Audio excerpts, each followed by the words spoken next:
Lagi kang nakikipag-away! Hindi ako nakapag-away!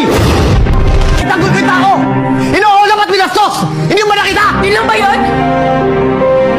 Cardo, yun lang ba yun? Kasi pakiramdam ko, naghahanap ka lang ng away para mailabas mo lahat ng galit dyan sa puso mo!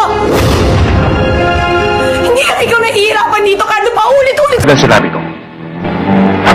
Kahit saan lugar, kahit anong oras, dala ko bayad ko. Sige, patunayan mo sa akin na marunong kang pumatay. At sa pagkakataong ito, wala tayong dapat idamay. Isa lang sa atin lalabas itong buhay. Tama, isa lang. Kaya damputin mo na yan. At may iiwan ang bangkay sa Cavite para pakapitan ko sa talaba at maging patamaga sa tao. Ikaw ang bumunot, Bador.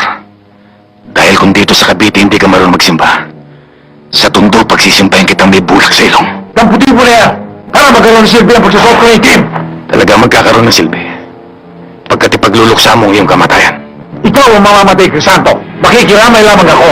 Damputin mo na yan. Ikaw na! Nang makilala mo kung gaano kapawas ang taga-Tondo. Ang pagkakilala ko sa taga-Tondo hindi marunong magkuntas. Katulad ng kapitenyo. Hinudurog mo na, hindi ba ipahamak ang kaibigan?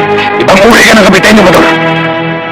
Kapag sinabi na nakataya, nawawala ng pagpapalaga mo sa isang kaibigan. Sige, damputin mo, Bador.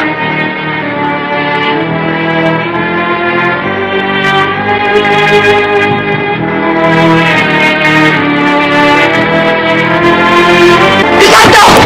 Bador! Magpapatayan kayo! Bakit? Pag may nautas ba sa isa sa inyo, akala nyo lutas na problema? Hindi! Pagkos magdadamay kayo ng maraming buhay dyan sa labas! Tanin nyo ang magpapatayan! Mainit pa kayo? Mga buwakang ina nyo!